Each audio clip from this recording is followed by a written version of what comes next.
সুকান্ত মজুমদারের মুখে এবার অস্ত্র সওয়াল। অস্ত্র রাখুন, যা যা ওষুধ দরকার সব দেওয়া হবে, আয়ুর্বেদে না সারলে অ্যালোপ্যাথি ট্রিটমেন্ট হবে। গতকালই দিলীপ ঘোষ শুভেন্দু অধিকারী অস্ত্রের পক্ষে সওয়াল করেন। এবার খোদ বিজেপির রাজ্য সভাপতির মুখে অস্ত্র সওয়াল। সাধারণ হিন্দুরাও অস্ত্র রাখতে পারে, অস্ত্র রাখা উচিত। যে অসুখ যে ওষুধে সারে সেই ওষুধই তো দিতে হয় নাকি? আপনি হোমিওপ্যাথি ট্রিটমেন্ট করছেন অনেক দিন ধরে, আপনার সর্দি কাশি কমছে না, তারপরে তো আপনি অ্যালোপ্যাথি ডাক্তারের কাছে যাবেন, এটা অ্যান্টিবায়োটিক দেবেন। তো যখন অ্যান্টিবায়োটিকের দরকার পড়বে অ্যান্টিবায়োটিক দিতে হবে, নাহলে রোগ সারবে না। তো কি করার আছে? মৌমিতা চক্রবর্তী আমাদের প্রতিনিধি রয়েছেন আমাদের সঙ্গে। মৌমিতা, অস্ত্র রাখার পক্ষে সওয়াল করলেন সুকান্ত মজুমদারও, ঠিক কি বক্তব্য তার? স্পষ্ট ভাষায় বিজেপি রাজ্য সভাপতি সুকান্ত মজুমদার বলেছে তার বাড়িতে অস্ত্র রয়েছে। আত্মরক্ষার জন্য সমস্ত হিন্দুদের সকলকে কিন্তু অনুরোধ করেছেন, বাড়িতে অস্ত্র রাখুন, অস্ত্র রাখার মধ্যে কোনো অপরাধ নেই। তার বাড়িতে অস্ত্র রয়েছে এবং তিনি মনে করেন অস্ত্র এই মুহূর্তে রাখা উচিত।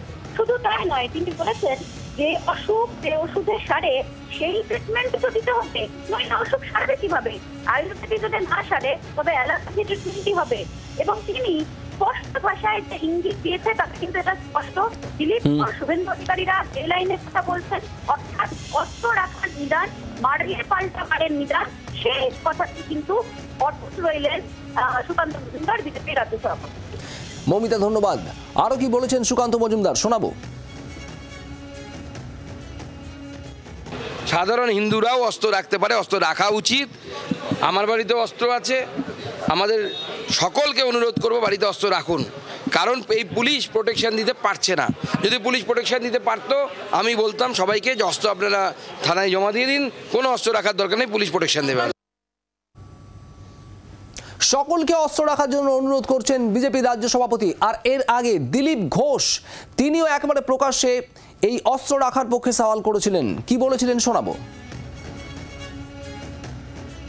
হিন্দু বাড়িতে টিভি কিনছে, ফ্রিজ কিনছে, আর নতুন নতুন আসবাব কিনছে, এটা হাতিয়ার নেই।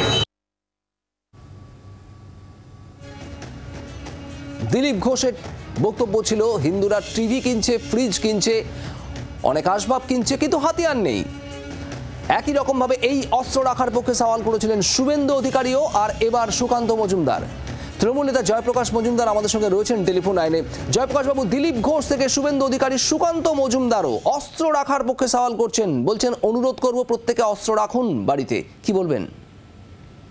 দেখুন, এরা সবাই হচ্ছে নাথুরাম গডসের উত্তরাধিকারী বা বংশধর, যারা যে নাথুরাম গডসে হাতে অস্ত্র তুলে নিয়েছিলেন জাতির জনক গান্ধীজিকে খুন করার জন্য। আজকে তারা ভারতবর্ষের সংবিধান খুন করতে চাইছেন এবং পশ্চিমবঙ্গের সাধারণ মানুষের মধ্যে অশান্তি ছড়িয়ে দিয়ে পশ্চিমবঙ্গের শান্তিকে খুন করতে চাইছেন। ওপর থেকে নির্দেশ আসছে, তাই একের পর এক লোক এই অসামাজিক অসাংবিধানিক কথা বলছেন, হাতে অস্ত্র তুলে নেওয়ার কথা।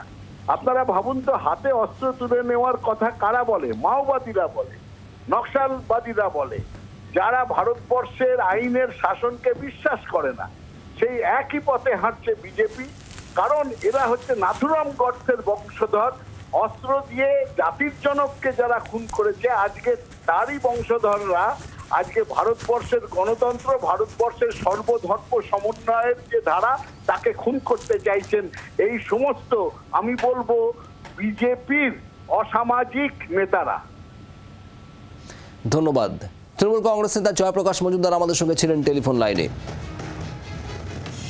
রাজ্য বিজেপির একের পর এক নেতার অস্ত্রের পক্ষে সওয়াল দিলীপ ঘোষ, এরপর শুভেন্দু অধিকারী, আর আজ বিজেপির রাজ্য সভাপতি সুকান্ত মজুমদারের মুখেও এই অস্ত্র সওয়াল।